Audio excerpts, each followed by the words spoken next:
ご理解第33節。お供え物とおかげはつきものではないぞ。親が子に無条件にお乳を与えるようなものではなかろうか。氏子私どももまた無条件に親神に尽くせるように育たねばならぬ。無条件と無条件の出会い、そこに天地人一如の世界が開かれるのです。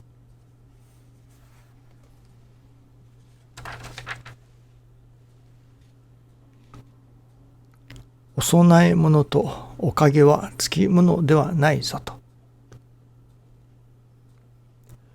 やはり私ども難儀なことに出会うと、そこにおかげをいただきたいと思います。どうしたらおかげがいただけれるだろうかと、今の難儀から抜け出せるだろうかと願います。そしてそこに、これはお供えをすることによっておかげをいただくということ。やはり何かしら今の状況から抜け出すために、その代償を払うというのでしょうか。そういう感覚ではないでしょうかね。あるところなどでは、これお供えしたら助かる、おかげがいただけれるといったようなところもあるようですけれども、そのことを完全に否定されておられるように思いますね。師匠はただし、おかげとお供え物はつきものではない。しかし、お得はそうとは限らないとおっしゃっておられますね。なるほど、どれほどお供え物をしたからといって、それがおかげにつながるということではないと、この方の道では。しかしそのお得というものは、それはお供えをするという意味合いがまた違ってくるのでしょうけれども、お得が欲しいからお供えをするというお供えではなく、自らの我欲を話すという意味でのお供え、そこにやはりお得がいただけれるということかもしれませんね。お得が欲しいから、おかげが欲しいからお供えをする。いわばお供えでおかげを買う、お得を買うというような、そういう心根には、お供えをどれほどしたからといっておかげもお得もいただけれるものではないと思いますけれども、お得をいただくためにはやはりその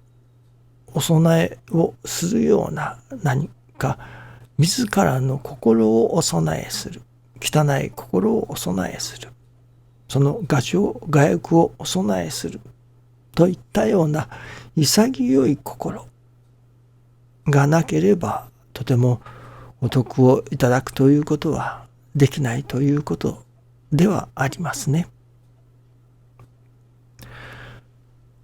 今朝はしきりに難儀な人々がどうしたら助かられるだろうかということがしきりに新中記念の時に思わされました。一体どうしたらその難儀な人たちが助かることができるのだろうかと。そこにいただきました一つの答えは、一切を受ける覚悟を作ることだと。師匠が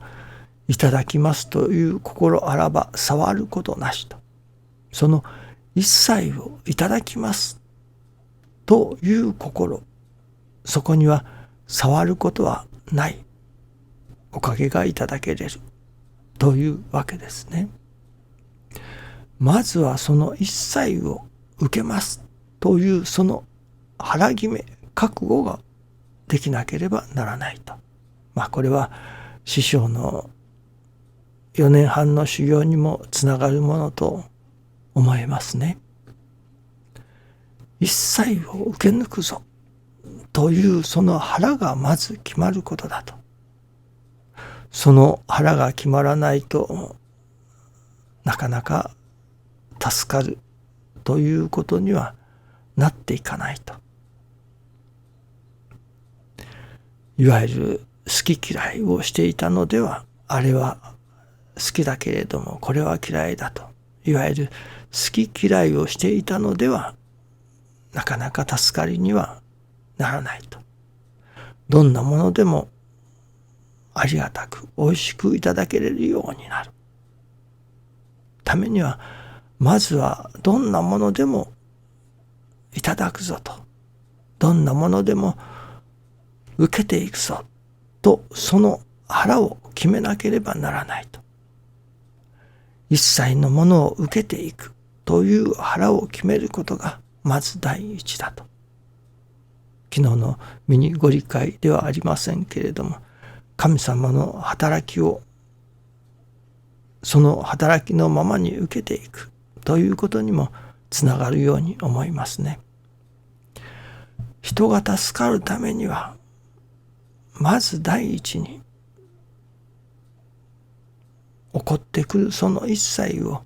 受けていきますという腹を決めることだと。その覚悟ができることだと。そして次にその事柄を心の根肥やしとするその信心姿勢がいると。ただ受けていくというだけではまだ足りないようですね。その受けていくと同時に、その起こってきたその事柄を自らの心の根肥やしとして心を育てる元としていく。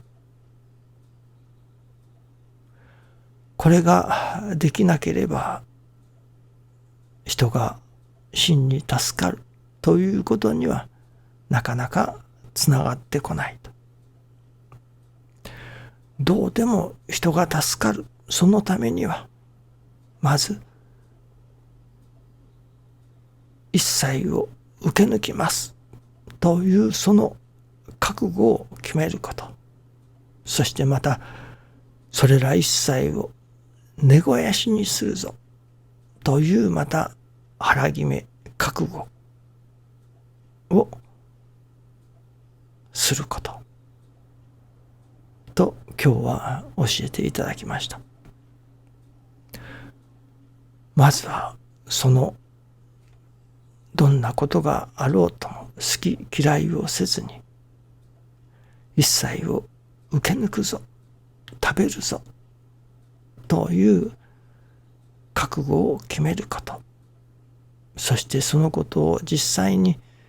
心の根肥やしとして、さあどうやってこのことを通して心を育てていこうかと、そこに目を向け、その覚悟を決めること。まずは私どものその覚悟次第だと。助かるも助からないもその覚悟次第だということですね。どうぞよろしくお願いいたします。ありがとうございます。